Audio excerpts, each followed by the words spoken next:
Իդեպ ես պատմել եմ, չէ՞, չեմ, եթերում պատմել եմ կամ քեզ պատմել եմ, որ մի օր Զարուհի Բաթոյանի հետ գնացել եմ կինո։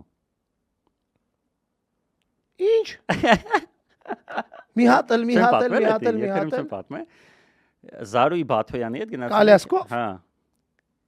Ինքը Կալյասկով էր եկել։ Հա։ Հա, բայց ոնց Դե պատմի։ Ուրեմն ոնց ա եղել պատմությունը։ Աշխատում էի ուրեմն կինոպարկում, կինոպարկի տնօրենն էի, կինոթատրոնի։ Նորմալ ապրում էի համար մինչև այս ԿՊԱ-ականների իշխանության գալը։ Այդ ժամանակ ուրեմն չեմ էլ հիշում ինչով էր զբաղվում Զարուհի Բաթոյանը, բայց Facebook-ում ակտիվ էր։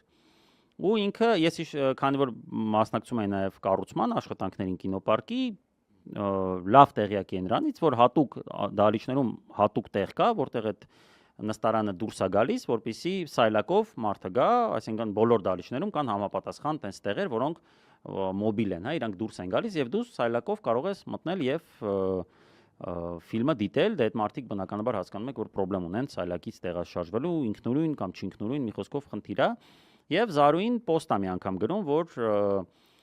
մեզ մոտ ամեն ինչ անհարմար է այս քաղաքում, թեպետ այդ մասով իհարկե ճիշտ ասում ենք, հեռու ենք քաղաքակրթության այն մակարդակից, որտեղ սայլակով մարդիկ իրենց զգան չընկճված, ցավոք դա այդպես է, բայց նաև գրում է, որ չեմ կարա նույնիսկ կինոթատրոն գնամ, ֆիլմ դիտեմ եւ այլն, եւ ես իրան գրում եմ մեկնաբանություններում, անձամբ ծանոթ չէի հետը, Facebook-յան տենց friend էինք, կարող friend-էլ չենք, բայց ենթադրում եմ, որ friend էինք։ Գրում եմ, որ Զարուհի ջան, կինոպարկ օրինակ, որ արդեն որոշ ժամանակ է գործում է, ունի նման տեղեր սայլակով հատուկ ուրեմն նայելու համար եւ հրավիրում եմ իրեն կինոթատրոն, կինո նայելու։ Ինքը ասում է, որ կարա ինչ որ X օրը գա,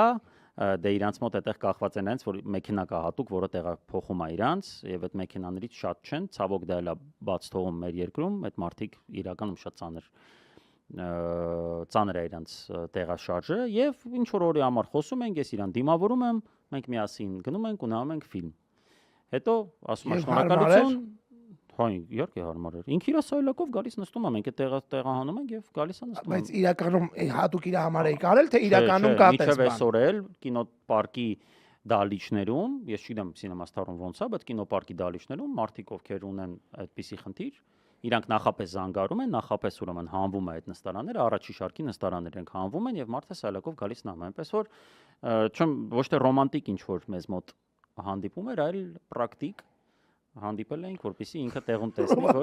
ռոմանտիկ եւ պրակտիկ հանդիպում։ Ոչ ռոմանտիկ, պրակտիկ, դե ուզում ասեմ, չէ՞ որ date էինք իրար հետ գնացի ասեմ։ Հա, date չէի կարել։ Չէ, date չէր։ Հետո վերջում ասեց շնորհակալություն, ասի խնդրեմ, հետո դարավ ԿՊԱ-ական ինձ ջնջեց ընկերների ցանկից։ Ոչինչ վազգ։ Տենց ավարտվեց մեր պատմությունը։ Կգա օրը եւ կլինի լավ։